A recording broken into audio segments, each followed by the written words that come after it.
Bonjour à tous, comme promis je reviens pour vous faire le bilan du salon du cheval d'Angers. Donc je vais combiner cette vidéo avec un petit haul puisque j'ai vraiment pas acheté grand chose puisque j'ai acheté un seul article sur le salon du cheval d'Angers, donc je vais vous le montrer tout de suite.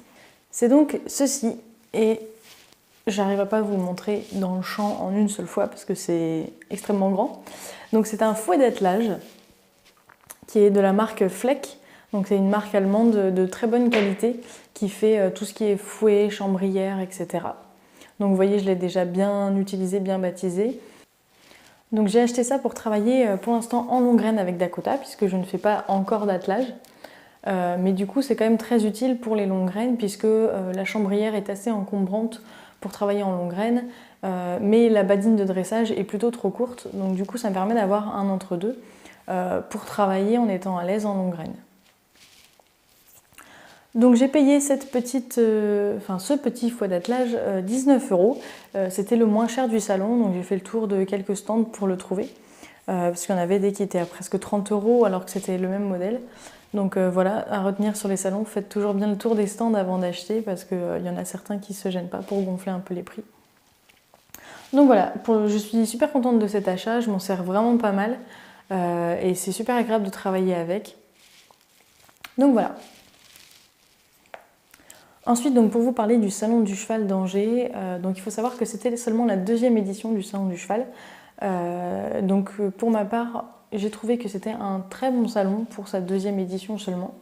Ce que j'ai beaucoup apprécié, c'est que comparativement à des salons comme le Salon du Cheval de Paris par exemple, on n'a pas un énorme aspect compétition, c'est-à-dire que j'ai presque pas vu de CSO en fait.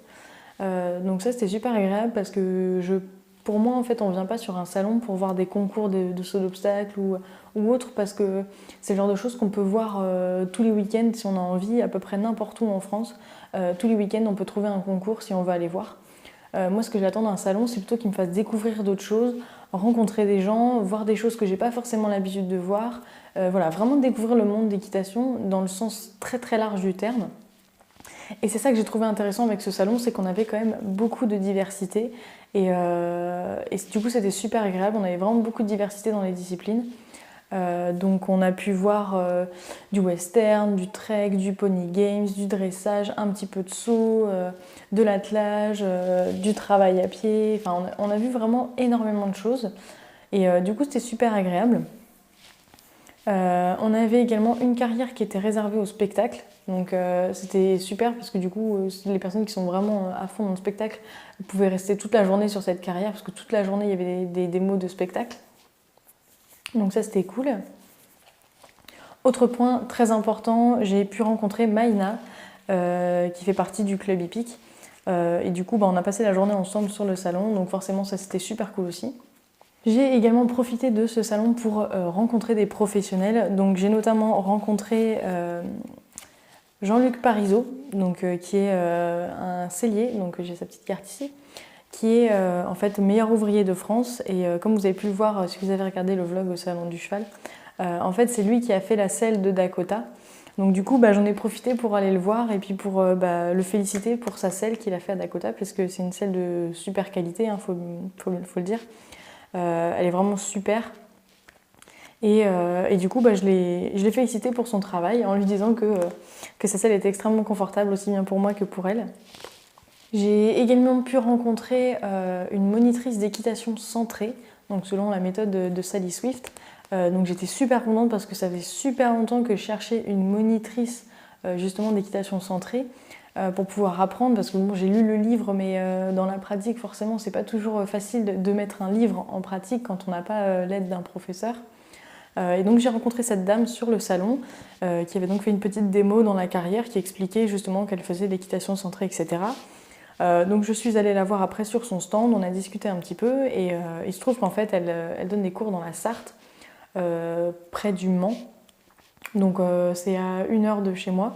Et du coup en fait je pense que je vais essayer d'aller faire un stage chez elle et possiblement d'y emmener Dakota. Donc on va essayer de voir ça si c'est faisable ou pas. Mais donc voilà, j'étais super contente de voir cette personne qui du coup nous a laissé un petit flyers comme ça. Et du coup j'espère vraiment que je vais pouvoir prendre un cours d'équitation centrée avec elle. pour pouvoir vraiment découvrir dans la pratique cette équitation. Ce que j'ai beaucoup apprécié aussi, c'est qu'on avait énormément de stands sur la partie un peu boutique. Il y avait beaucoup de stands de produits pour chevaux, mais naturels, de soins naturels. Et je trouve que c'était vraiment bien parce que forcément, oui, on a des marques qui sont maintenant connues en soins naturels et qu'on ne présente plus. Mais j'ai pu découvrir aussi d'autres marques dont on parle un petit peu moins, mais qui sont tout aussi intéressantes et qui proposent des produits de super qualité. Donc vous connaissez sûrement, mais j'ai pu rencontrer des personnes de la marque Equin. Donc j'ai discuté un petit peu avec eux sur leur stand, ils étaient super sympas. Donc Equin, pareil, produit 100% naturel et biodégradable pour chevaux, avec une gamme assez large de produits quand même. Il y avait également un stand Ethic Natura. Alors cette marque-là, je ne connaissais pas du tout. Malheureusement, j'ai pas pu trop discuter avec eux parce qu'on n'avait plus trop le temps. Il y avait également la marque Equiens, qui est un petit peu moins connue, mais dont on entend un petit peu parler quand même sur Internet, qui, pareil, propose des produits naturels pour les chevaux, avec des produits qui sont assez intéressants et qu'on ne retrouve pas forcément chez les autres marques de soins naturels. Et enfin, il y avait la marque US, qui est une marque qui fait aussi des compléments alimentaires et des soins naturels pour les chevaux. Et aussi pour les chiens et chats par exemple. Donc pareil, avec une très large gamme de produits que je connaissais pas du tout. Enfin, je connaissais US de nom, mais en fait je savais pas du tout qu'ils faisaient des produits naturels. Et du coup, j'étais super contente de rencontrer toutes ces marques qui proposent justement des produits de soins naturels pour les chevaux. Sur ce salon, nous avons même pu voir des cavaliers montés sans mort. Donc j'en ai vu un dès le matin qui montait sans mort sur les Pony Games.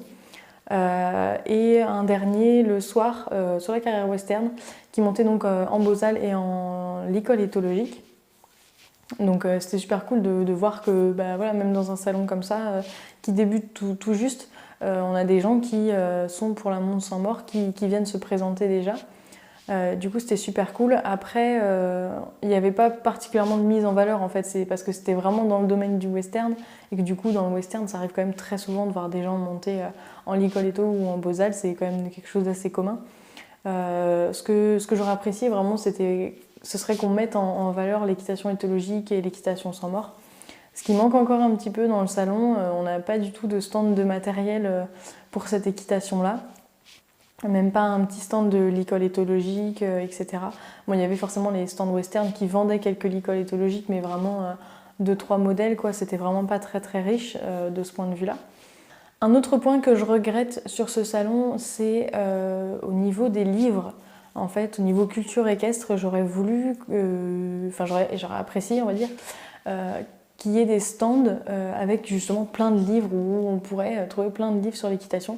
Et ça, j'en ai pas vu, donc du coup, je trouve ça un peu dommage parce que c'est l'occasion justement de pouvoir voir les livres, lire un peu les résumés, voir du coup ce qui nous tente, etc. Donc il y avait un stand qui vendait des livres, c'était une cavalière de dressage qui avait écrit son propre livre et qui du coup le vendait sur son stand, mais autrement, on n'avait pas trop de livres comme ça sur l'équitation. Donc ça, je pense que c'est quelque chose qu'il faudrait mettre au programme, ce serait un bon point d'amélioration, je pense. Et sinon, donc pour conclure, je trouve que c'était vraiment un super salon en prenant en compte le fait que c'est leur deuxième année. Forcément, ça va se développer. Forcément, c'était petit si on compare à Équitalion ou au Salon du Cheval de Paris.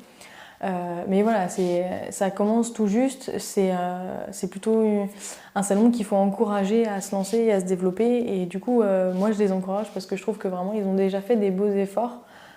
Et que justement ils essayent de se démarquer des autres salons en ne proposant pas que de la compétition comme le fait Paris et en proposant justement des choses assez diversifiées. Donc voilà, j'espère que cette vidéo vous aura plu et je vous retrouve très bientôt dans une prochaine vidéo.